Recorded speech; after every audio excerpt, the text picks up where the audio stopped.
Hello दोस्तों, मैं GK Rajguru आप लोगों के बीच एक कहानी को लेकर के आए हैं, जो कहानी बहुत ही मज़ेदार और इंटरेस्टिंग है।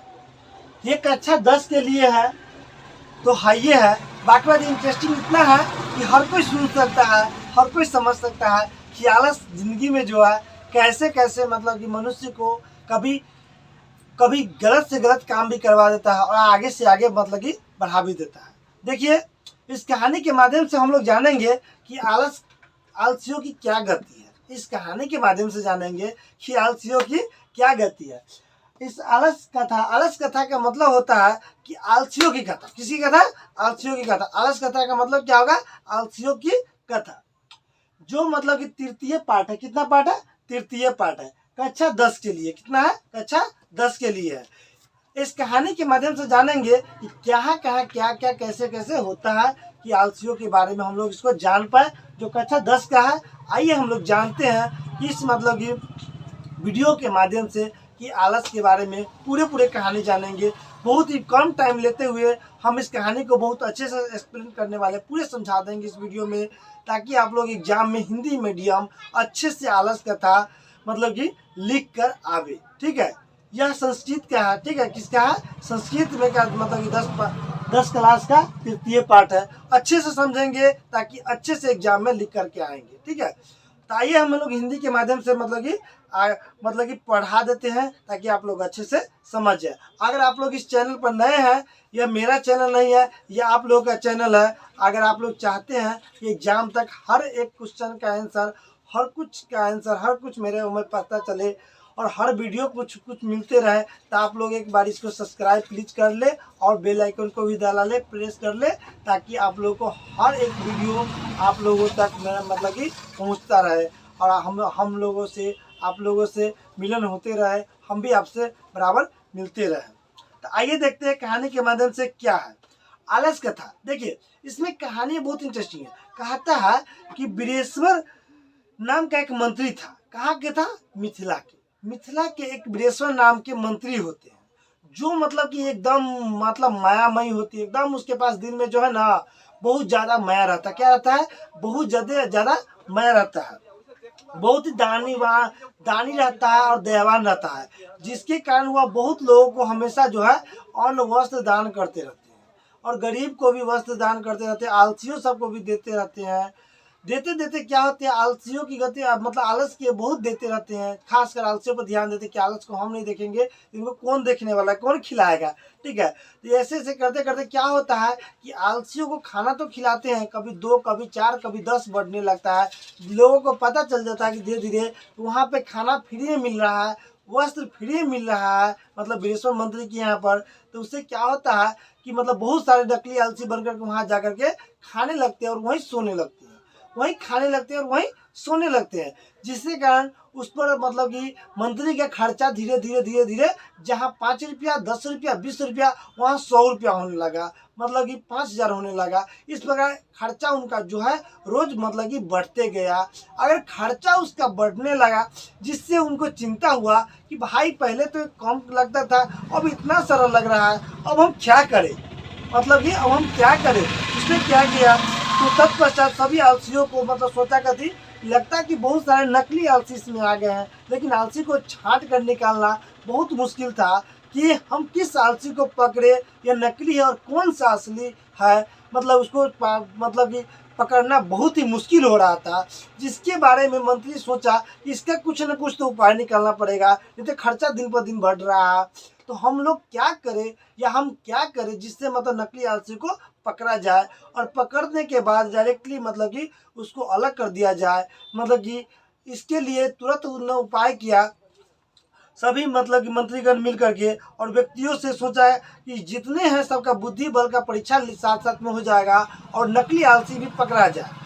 तो इस सब दिन के मतलब कि जैसे धुत नकली मतलब पकड़ा जाए, नकली आलसी पकड़ा जाए। ठीक है, तो उन्होंने क्या किया कि सबको एक दिन मतलब कि खाना खाने के लिए मतलब ऑर्डर दिया, और खाना खाने के बाद जब सबको आलस लगा, सबको आलस लगता है, तो वो सब चले जाते हैं मतलब कि आलसशाला में सोने के लिए, जहाँ उन लोगों का व्यवस्था किया गया रहता है, जहाँ उन लोगों का व्यवस्था किया गया रहता है सोने के लिए, वहाँ पर जाना जाता है सोने के लिए। जब जब वहाँ जाता है सब सोने के लिए, जब सब सो जाता है तो ये क्या करते हैं मंत्री, मतलब कि उस आलसशाला में आग लगा देते हैं। क्या करते हैं? आग लगवा देते हैं। आग लगा देने के बाद क्या होता है, जितने भी नकली आलसी होते हैं, धूर्त आलसी होते हैं, कपटी आलसी होते हैं, बनावटी आलसी होते हैं, मतलब कि वो सब क्या करते हैं, सबका थोड़ा थोड़ा मतलब कि जो होता है ना, आग से देव पकता है, सब भाग जाते हैं। क्या होता है, जितने भी नकली आलसी होते हैं सब भागने लगते हैं, सब हल्ला करने लगते हैं, कोलाहल करने लगते हैं, आग लगा है, आग लगा। वैसे भी कहीं भी आग लगता है भाई, हल्ला तुरंत हो जाता है, ठीक है। जो ज़्यादा आलसी होता है गाँव घर में सुतले रह जाता है, उसको नहीं पता चलता है। बिहान उसको पता चलता है कि भाई रात में आग लगा था गाँव में, उसको पता नहीं चलता, क्योंकि बहुत बड़ा आलसी होता है, उसको पता नहीं चलता है। तो उसको क्या करता है, आलस में आग लगा था, यह सब मतलब भिड़कम मचा दिया, जिससे मतलब कि आवाज़ क्या किया, एक आलसी के कान में चला गया, एक आलसी के कान में चला गया। तो फिर ने क्या हुआ, तब जाकर नकली आलसी चारों वार्तालाप करने लगे, और मतलब कि क्या कहते हैं, पहले क्या कहता है कि मतलब कि अरे भाई, कहता है कि यह मतलब कि नकली आलसी सब मतलब कि देख करके चारों आलसी वार्तालाप करने लगे। पहला कह दिया कि अरे यह कैसा कोलाहल है, पहला कह देता है कि अरे भाई यह कैसा कोलाहल है, अरे भाई यह कैसा कोलाहल है। दूसरा ने कहा कि लगता है कि इस घर में आग लगा हुआ। क्या लगा हुआ? इस घर में आग लगा हुआ है, लगता है कि इस घर में आग लगा हुआ है। फिर तीसरा ने बोला अरे भाई कोई बड़ी बात नहीं, कोई धार्मिक बहुत बड़ा बात नहीं है, अगर अगर कोई धार्मिक बात नहीं है, कोई ऐसा आदमी मतलब कोई तो बड़ा धार्मिक बात नहीं है, कोई हमें भीगा हुआ चटाई उठा दो, कोई हमें भीगा हुआ चटाई उठा दो कोई हमें भीगा हुआ चटाई उठा दो। तो क्या होता है, तो फिर चौथा कहता है कि हे बच्चा लोग कितना बोलते हो। देखिए ध्यान में रखिएगा, पहला ने क्या बोला कि लगता है कि इस घर में आग लगी हुई है। दूसरा ने कहा कि कोई बड़ी बात नहीं है, कोई बहुत बड़ा बात नहीं है, मतलब कि कोई हमें जो है ना, कोई बड़ी बात नहीं है, कोई हमें भीगा हुआ मतलब कि चटाई उठा दो। दूसरा ने कहा, तीसरा ने कहा कि मतलब कि पूरे पूरे जो है ना, जिसका जो है वही क्या कह दिया। तो मतलब कि फिर चौथा बोलता है, सब हल्ला गुल्ला कर रहा था, तो फिर चौथे ने उसको बोल देता है कि हे बच्चा लो कितना बोलते हो, चुप क्यों नहीं रहते हो, बहुत ज़्यादा बोलते हो भक्कर भक्कर, तुम लोग चुप सानी सूत जाओ, ठीक है। तो ऐसे करते करते मतलब यह वार्तालाप करते हुए मंत्री ने सुन लिया। कौन सुन लिया?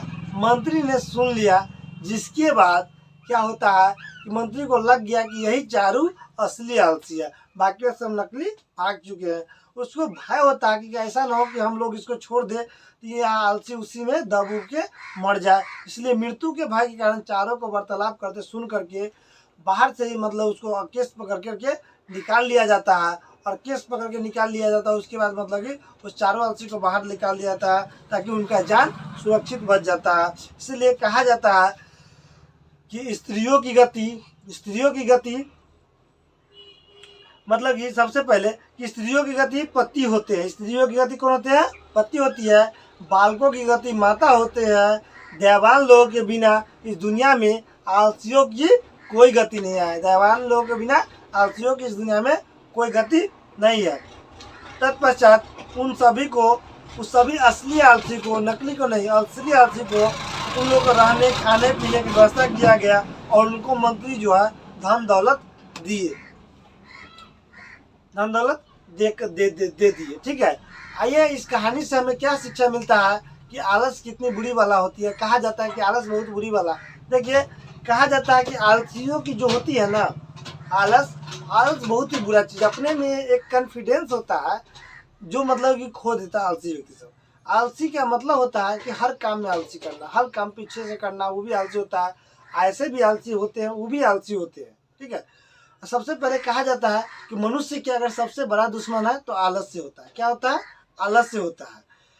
और खास कर विद्यार्थियों के तो और होता है। सोचते रहते विद्यार्थी कि अभी नहीं पढ़े, पूरे दिन पढ़ना है, फिर सोचे रात में पढ़ लेंगे, फिर सोचते कि सुबह में पढ़ लेंगे, फिर बिहान होता है।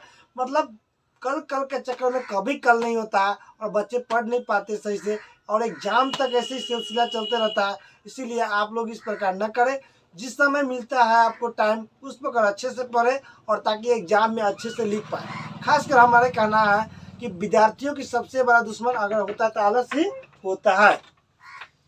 ठीक।